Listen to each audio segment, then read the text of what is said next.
Di saat daerah lainnya mengajukan status PSBB, Provinsi Bali justru dinilai dapat mengendalikan pandemi corona. Sejauh ini jumlah pasien yang terinfeksi dan wafat akibat corona di Bali masih dapat dihitung lebih sedikit dibandingkan dengan wilayah lainnya di Indonesia. Seperti apa strategi yang dilakukan oleh Pemprov Bali dalam mengendalikan pandemi virus corona di wilayahnya? Sudah bersama dengan kami ada Iwayan Koster selaku Gubernur Provinsi Bali. Pak Wayan Koster, selamat pagi. Selamat pagi, Mas. Pak Wayan, Provinsi Bali ini dijadikan contoh oleh Presiden Joko Widodo dalam penanganan COVID-19. Sebetulnya apa Pak yang membedakan penanganan COVID-19 di Provinsi Bali dengan wilayah-wilayah lainnya? Pertama, saya menyampaikan bahwa Provinsi Bali tidak menerapkan PSBB meskipun ada beberapa pihak yang mendorong agar saya sebagai gubernur selaku ketua gugus tugas untuk menerapkan PSBB. Namun kami punya pemetaan dan hitungan tersendiri tidak perlu diberlakukan PSBB. Penanganan COVID-19 di Provinsi Bali ini kami jalankan sesuai dengan arahan dan instruksi Bapak Presiden dan juga kebijakan dari Ketua Gugus Nasional dalam penanganan COVID-19. Dan kami menindaklanjuti di daerah dengan mengeluarkan kebijakan yang lebih mendetailkan, mempertegas kebijakan arahan yang dikeluarkan oleh Bapak Presiden. Kami di daerah mengeluarkan kebijakan dalam bentuk surat edaran, kemudian himbauan dan instruksi untuk mempertegas pelaksanaan arahan kebijakan dan instruksi Bapak Presiden dan Kepala Gugus Tugas Nasional. Di antaranya instruksi yang kami keluarkan adalah memperkuat pembatasan warga beraktivitas di luar rumah dengan belajar dari rumah, bekerja dari rumah, dan beribadah di rumah. Memperkuat pembatasan kegiatan keramaian dan objek wisata, menutup operasional objek wisata, menutup operasional hiburan malam, meniadakan kegiatan keramaian dan atau hiburan, termasuk tajen atau judi ayam, dan meniadakan kegiatan lainnya yang melibatkan banyak orang. Kemudian memperkuat pembatasan kegiatan adat dan agama, dibatasi hanya maksimum 20 orang dengan menerapkan social distancing. Serta memperkuat pembatasan masyarakat melakukan perjalanan keluar dan atau ke daerah Bali.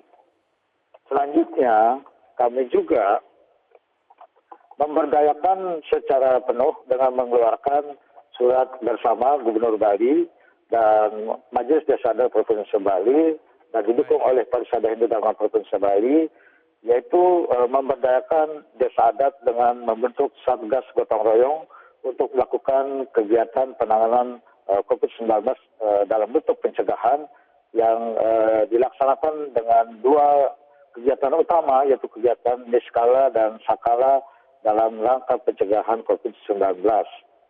Dan di dalam penanganan, ya.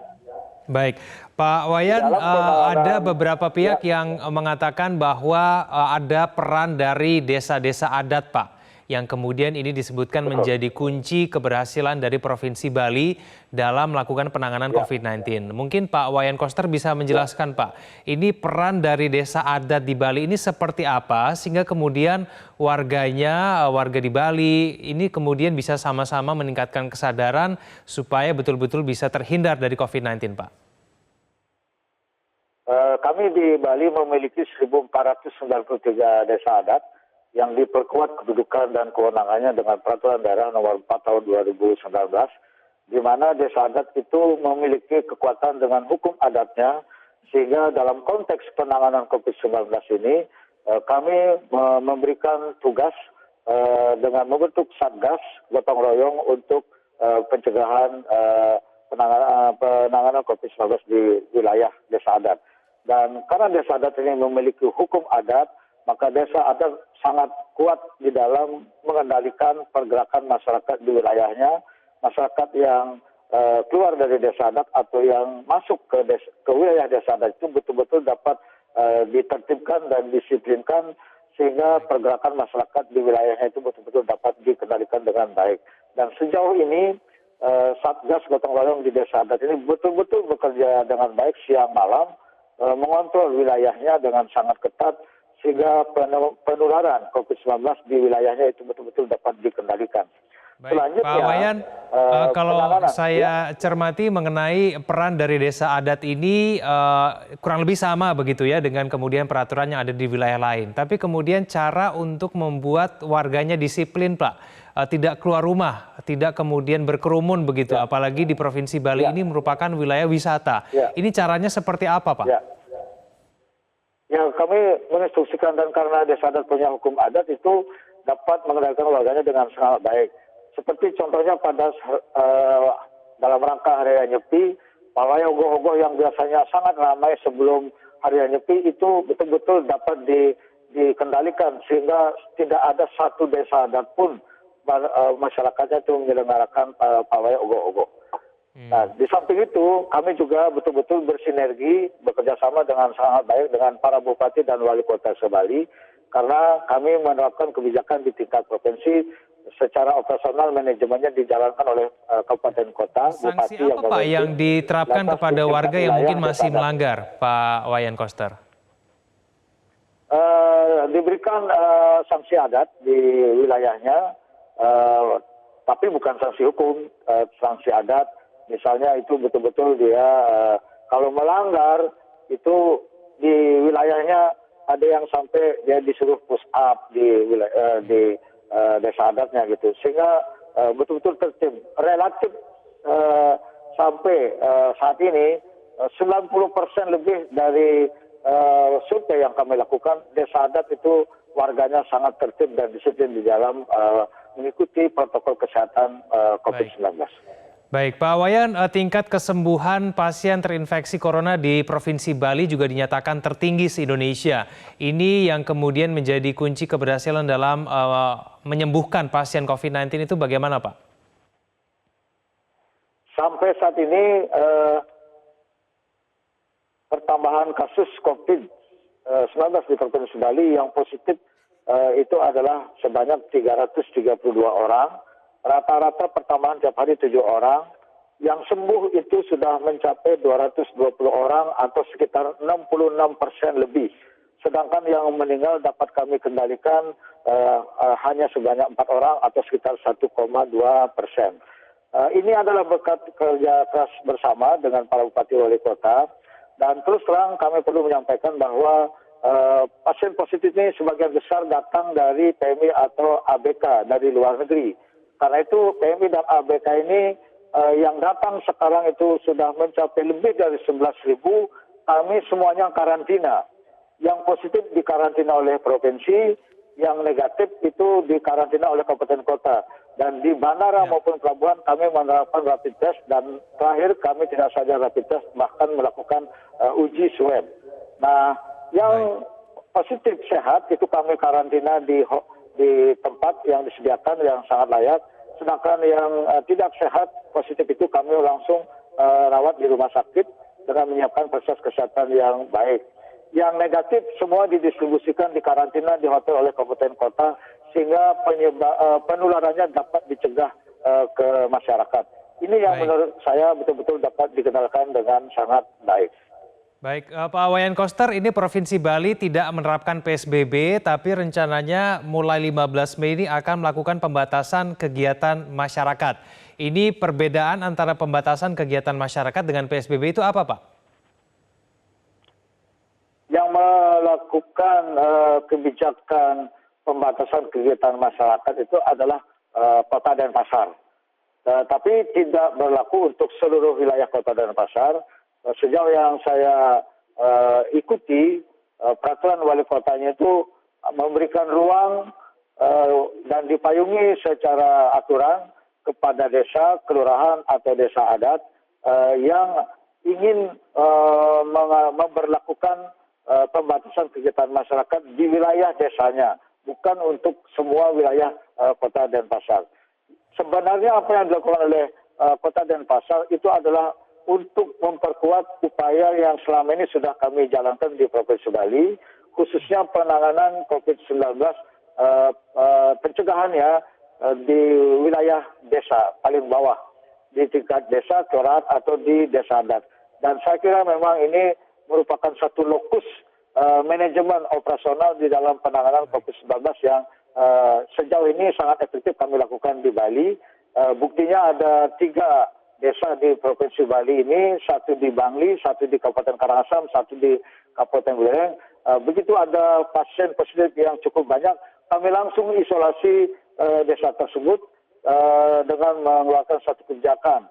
Nah, pola ini diterapkan secara lebih ketat di Kota Denpasar yang dipayungi dengan peraturan wali kota. Dan itu diberikan pilihan keputusan kepada desa, kelurahan atau desa adat untuk memberlakukan pembatasan kegiatan masyarakat. Tidak berlaku untuk semua, hanya untuk desa kelurahan, desa adat yang memerlukan kebutuhan tersebut di wilayahnya. Pak Wayan Koster, dengan tingkat kesembuhan dari pasien COVID-19 di Provinsi Bali yang dinyatakan paling tinggi di Indonesia, lalu kemudian Provinsi Bali dijadikan wilayah percontohan oleh Presiden Joko Widodo, apakah kemudian sudah bisa diperkirakan Pak, kalau misalnya semua pembatasan kegiatan ini berjalan dengan lancar, apakah sudah dijadwalkan, sudah bisa diperkirakan begitu kapan Provinsi Bali ini akan bisa dinormalkan kembali Pak, aktivitas warganya? Jadi begini, kami sudah memetakan bahwa sumber dari pasien positif COVID-19 di Provinsi Bali ini sebagian besar datang dari PMI atau ABK dari luar negeri. Dan sekarang ini sudah 11 ribuan yang datang. Sebenarnya masih ada lagi datang sekitar 1.000 lebih berdasarkan laporan yang kami terima dari gugus tugas yang akan datang kembali dalam beberapa minggu ke depan. Sehingga kami masih menerima kedatangan dan masih ada potensi yang positif.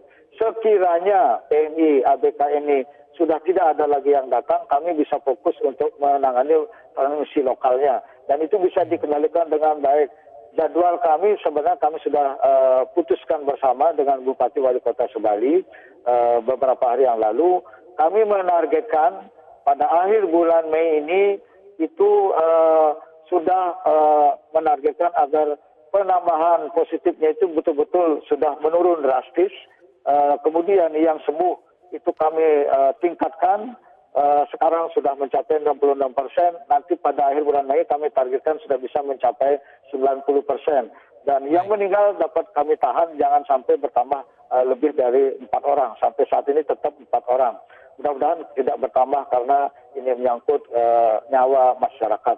Jadi kami betul-betul kontrol semua pasien di rumah sakit yang dirawat, pasiennya ini kami ikuti perkembangannya dan sejauh ini sehat. Saya kira dalam beberapa hari ke depan jumlah pasien yang dirawat saat ini mencapai 108 orang. Mudah-mudahan bisa sembuh karena masa perawatannya itu sekitar 13 hari.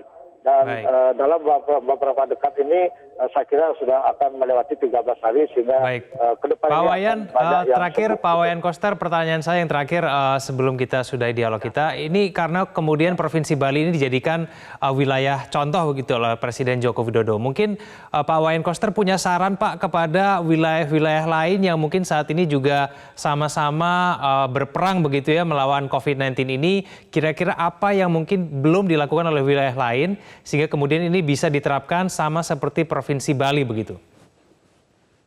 Saya kira kita harus memilih pola yang tepat di dalam penanganan COVID-19 ini, berbagi tugas antara provinsi dengan kabupaten kota sampai ke wilayah organisasi masyarakat paling bawah di tingkat desa. Kalau di Bali ada desa adat, tapi kalau di luar Bali kan tidak ada desa adat. Mungkin yang ada desa atau kelurahan.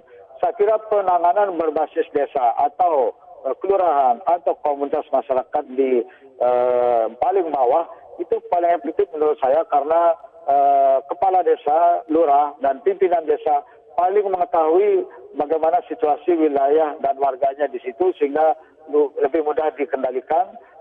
Yang paling penting adalah arahan kebijakan yang tegas dan berani serta memberikan pemahaman yang baik kepada masyarakat agar dia tertib dan disiplin demi dirinya sendiri, demi keluarganya, dan demi warga di wilayahnya. Jangan sampai terancam pasien yang positif karena itu mengancam nyawa masyarakatnya sendiri. Asungkare di Bali ini berjalan dengan sangat baik, masyarakatnya tertib.